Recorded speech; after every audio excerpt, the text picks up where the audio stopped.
Hello and welcome to yet another dimension. I am Jeremy, and today is a very, very special day because 20 years ago, the mighty PS2 came out. I was only 8 years old when it came out, and we got it pretty early, and it turned out to be one of the best, if not the best, gaming systems of all time. It's the best selling, and I'm pretty sure you had it. Everybody had it. It was innovative because it came with a DVD player included, the first of its kind, I believe, and it grew into popularity so much, and then it didn't like get discontinued until 2013, so 13 years afterwards. But I've still enjoyed it all the time, every day. I try to, you know, find some new games for it because there's like thousands of games for it, and just because it's old doesn't mean it's bad. It's classic, and there's a lot of classics. And I'm going to be talking about my top 10 favorite PS2 games. Now, I'm not saying these are the best, but these are just my favorite, and a lot of these are from my childhood. And two of them that I beat this year were added to my top 10. But first, I'm going to go through some honorable mentions because there's so many great games on it. And I urge anybody that has a PS2 to please play these games. Now, honorable mentions, we have Bully from Rockstar. You play as a bully in a school, and it's freaking awesome. GTA and school. Then big shout out to wrestling games back in the day. SmackDown. So we have SmackDown, Shut Your Mouth. Now this is like one of the best, if not the best. Here Comes the Payne in 2007, SmackDown versus Raw. Those were great back then. That's when Ukes was like in their prime, killing it. Now, like, hopefully they come back with something great, because I know 2020, 2K20 was terrible. But also we had Mortal Kombat, Shaolin Monks, great beat 'em up action. Also, Mortal Kombat Deception was really good. And also, we have the Shin Megami Tensei games. We have Nocturne and Digital Devil Saga.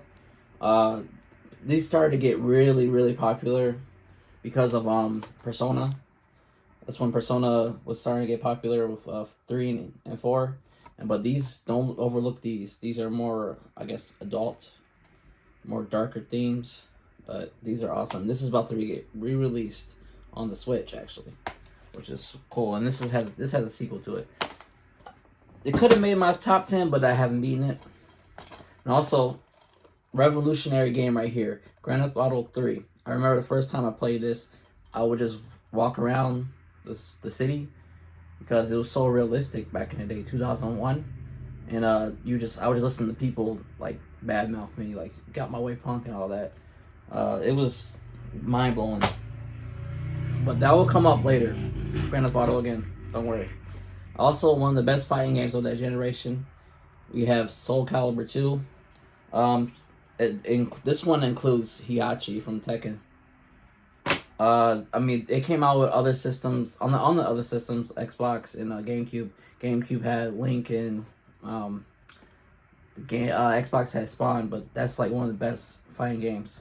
But I have another fighting game on my top 10. Then we have SSX 3 and also SSX Tricky. Definitely would have made my top 10, but I had that on the GameCube, so I associate it with the GameCube. And look out for my GameCube top 10 soon,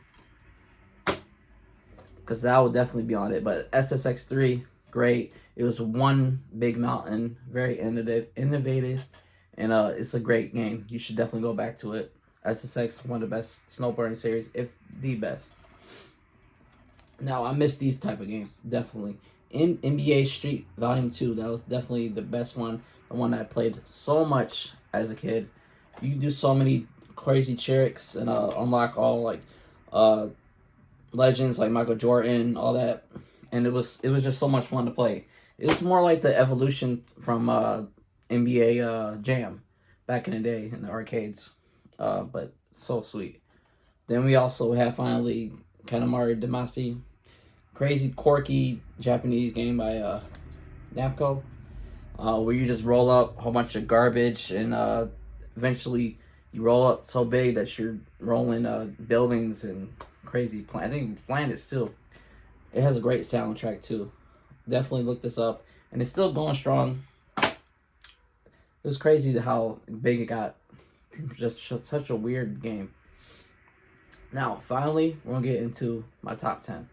So number 10, this is the first game we had on the PS2, and it's still one of my favorites. It's probably my favorite fighting game series.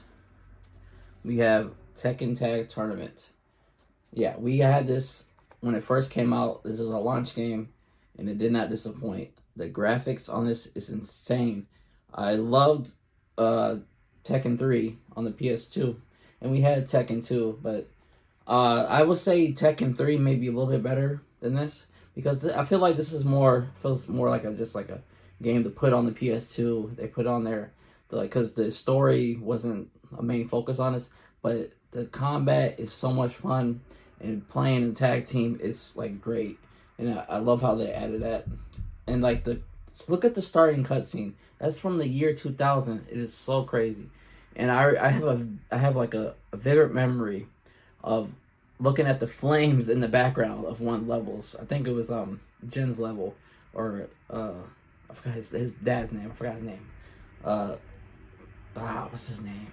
This guy right here. My brother will be mad at me because he loves him.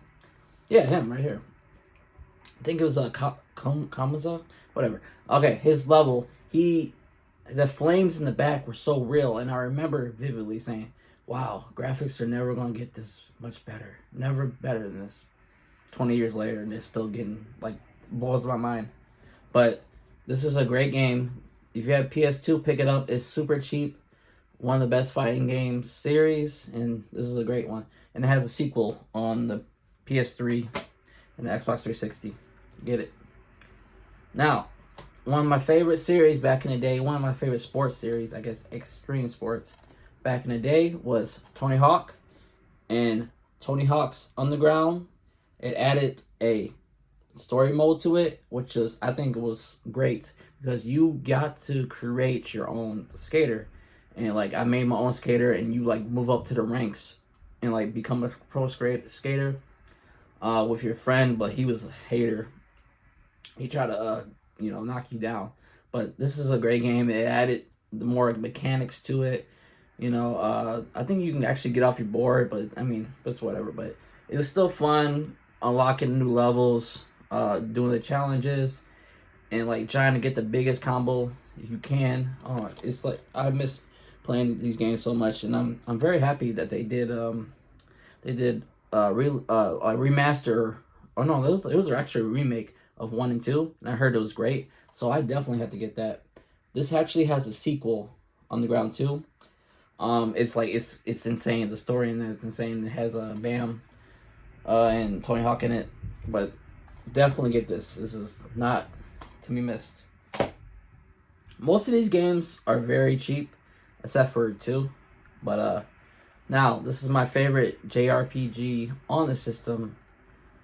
As of right now, I'm trying to work my way through more JRPGs, but this is definitely my favorite, Final Fantasy X or 10. Now, this is the first one that came out with voice acting, and the graphics in this were crazy back then. It is still good to this day. The soundtrack, the best soundtrack of any game. Fight me on that. It's so great, and I've yet to find a better one than this. And I listen to it all the time. It's so many great tracks. And it has a great story too. And people really talk down on this. And I think because they grew up with the other Final Fantasies. But this is the first one I beat, and I grew up with it. Because back in the day when it first came out, I think I was just too young to fully grasp the concept of RPG. So my older brother, and my cousin, they used to play this all the time, and I would watch them play. I'm like, oh, this is so crazy. This is insane. But I think this is a great game. One of the best RPGs on the system. Do not miss this. And the only thing I had to say bad about this game is Titus or Titus, whoever his name is. Yeah, he can get kind of annoying, but everything else is great. Try this out, look it up, and also I have the re-release, the HD, but they mixed the songs, and I don't really like that. I think the original is just great. But check this out, please. If you're looking for an RPG, check it out. Oh man, this is one of my favorites. We have Max Payne 2, The Fall of Max Payne. Now, if you like third-person shooters, deep story, film noirish, comic books, it's this game is freaking great. The first one came out, and I love that one. It's like it was innovative because it used bullet time, similar to the Matrix, and it blew people's minds with the graphics and like the gunplay. And this improved it a lot. It's more of a love story in this one, as you can see, Mona Sachs and Max. And it's a gripping tale, man. It's sad. It can be funny at times, but it's engaging. It really improved from the first one. So definitely try to find this. I've heard that the PS2 version is actually the weakest one, like the weakest port. So try to play it on PC or even the Xbox, original Xbox. But play this game and play the first one too. Oh, revolutionary. I talked about the revolutionary third game in the series, but this made it even better. Grand Theft Auto Vice City. I love this game. You know why? Because of the soundtrack, the 80s aesthetic. Look at that. So much fun playing this. And it's basically the story. It's basically Scarface, the movie Scarface. And I love Scarface. Ray Liotta, the guy from the Goodfellas, he plays the main character in this, and he does a great job. I think actually Burt Reynolds is in this game. A lot of great voice actors, great story, so interesting. And it built upon the third one. The third one is good, but this put it over the top for me. And this is definitely my favorite Grand Theft Auto. I do love Grand Theft Auto San Andreas, but I think they put too much of an RPG elements in it, like the working out, survival. I didn't want to do that. Just want to drive 80s fast cars, the 80s aesthetic, soundtrack, crazy, but the times back in the day really put you in that mood. And definitely play this. If you want to play any Grand Theft Auto, play this. It's cheap, super cheap. You can find this anywhere. I think it's actually on the PS4 now. You can download. Now, next we have a very, very artistic game. People, when they say oh, video games can be art, well, this is like one of the prime examples of that. We have Shadow of the Colossus, and also this is the PS3 HD collections, and this is Autumn mentioned as well. Ico, great game. Look at that art. Now, this is basically 16 bosses, and that's it. That's how you can sum it up. But there's so much more to it. There's a like artful, like abstract, like it's hard to explain. It gets under your skin. The atmosphere, the use of just like being like the vast world. You just feel so alone, and you just get entrenched in the world, and you just like look forward to like what's next coming in the story. There's really no dialogue. It just tells it through the actions, the experience. It's something you cannot miss. It's just something you can't really explain in words. You just have to feel it. And definitely play this, and play Ico as well. And also the Colossus. Oh, so the fights. Some people have a hard time controlling in this game. The controls they're kind of hard to get used to at first, but definitely play this game if you like boss battles, huge epic boss battles, and a eerie atmosphere that you can just get lost, like a world that you can just get lost in. Just experience this game. It's an experience. And also I have the remaster. I mean, I guess it was a remake. Shadow of the Colossus on PS4. It's basically the same game. Probably it's just improved in some ways. Now, I don't have this game because it's crazy expensive, and I just discovered this year. It's called God Hand. It was made by Shinji Mikami, the guy who made Resident Evil. Uh, and it's made by Capcom in 2006. And this game is insane. It doesn't take itself as serious at all. It's a third person beat 'em up. I mean, it's the best way to describe it. But it's like very combo focused, and like I never felt like more like a badass playing this game, because like in any, I mean, like badass in any other game, because you move so fast, you duck and dodge. Like it's so like it's so satisfying. One of the most satisfying games to play, and it just doesn't let up. It's super difficult. If you don't really like playing difficult games, you should definitely put it on the lower difficulties, and it'll still be hard. But it's so rewarding. The story is like tongue in cheek, very ridiculous. Like, it doesn't take itself so serious at all, but it can be very funny at times.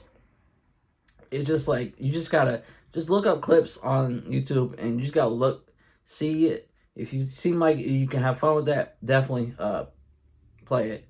But it's very hard to get a physical copies because it goes over like $100, and it was the reason is because it didn't sell well at all, because it got a lot of bad reviews. Infamously, IGN gave it a 3, which that's insane. I can't believe that. It was terrible. Like, and it really killed the game. And they went out to make a hardcore game for hardcore players, and they succeeded. And I don't think I've ever had that much fun playing a game than that. So intense. Like, this is for the hardcore gamers, but you just should definitely try to seek that out and just get a taste of it. It's so much fun. Now we have the top 3. We have, I love this game so much, series God of War 1. I love God of War 2, but God of War 1 is my favorite God of War. You know why? Because they got it right the first time. The story, I mean, he starts out about to kill himself. Like, you never see that. This came out in 2005. You didn't see that back then. It was an engaging story.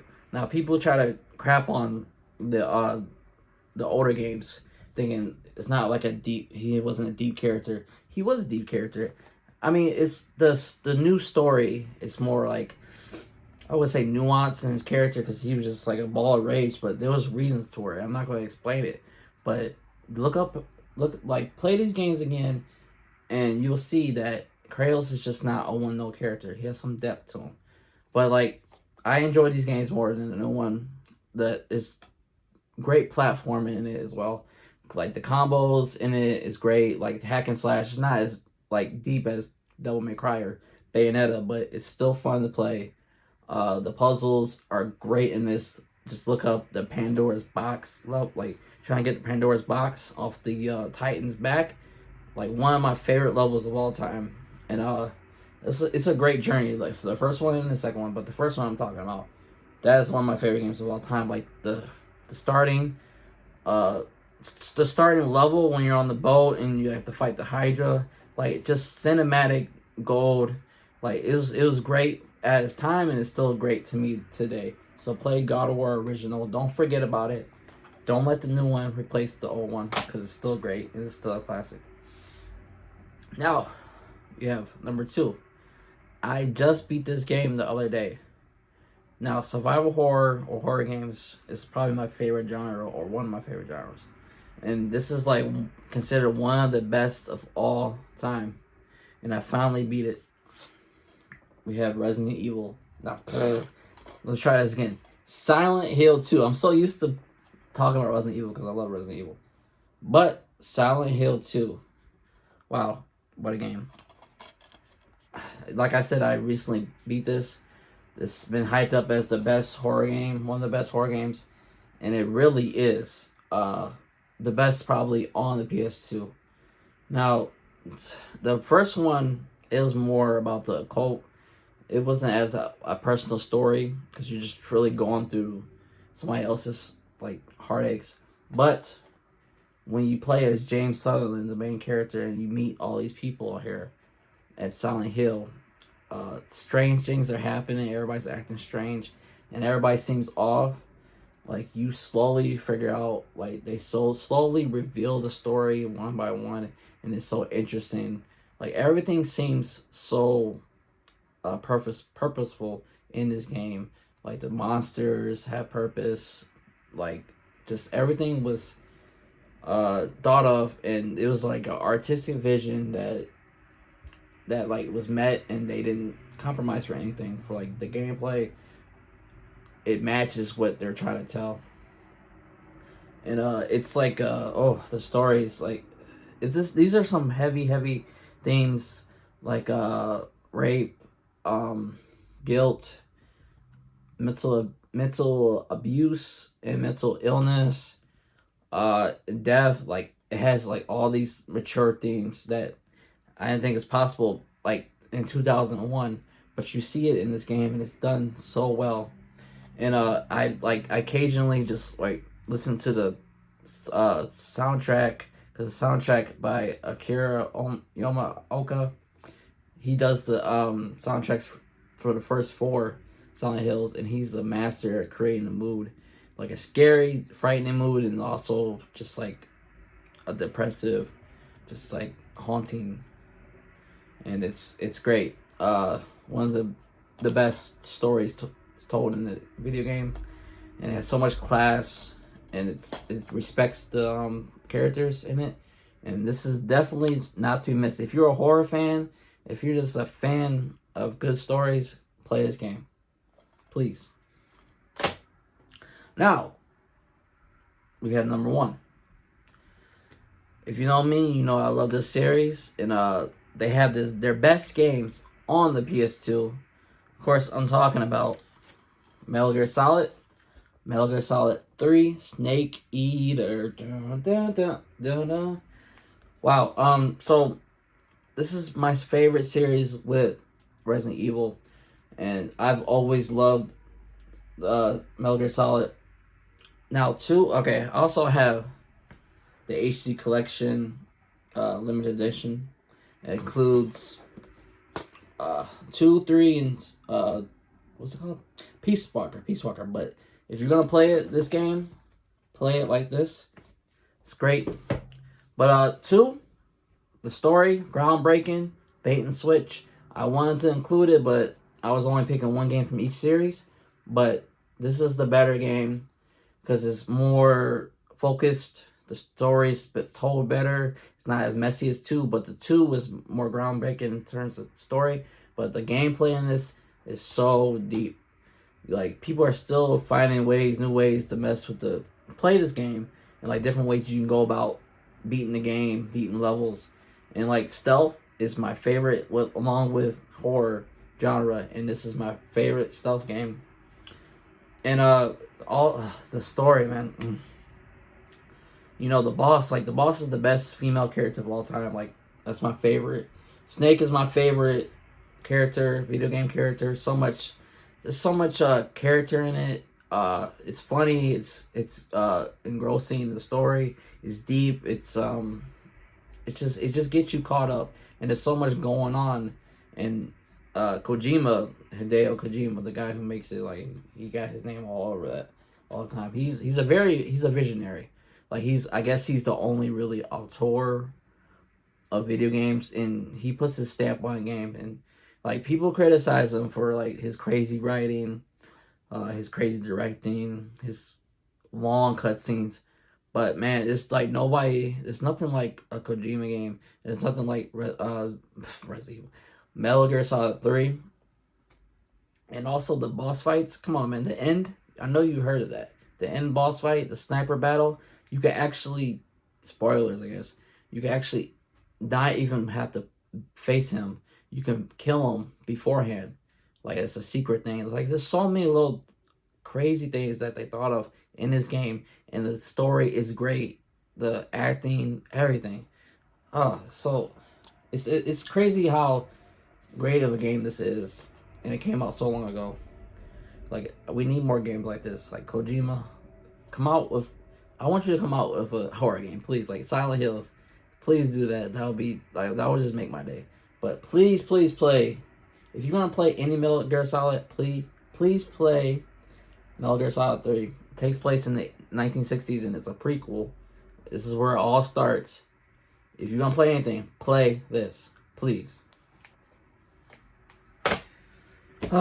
So this is my top 10 PS2 games. One of my absolute favorite systems of all time. And I'm just gonna keep on playing different ones. There's so many great games on it. I got a crazy backlog that needs to be played. But I look forward to it, and it's a great time. 20 years later, still great. And if you didn't ever had a PS2, go get one. Go dust it off if you haven't played a long time. And play some Metal Gear Solid or anything, man. Look up top 10. Play these games. They're cheap. Do it. All right. I'll see you in the next dimension.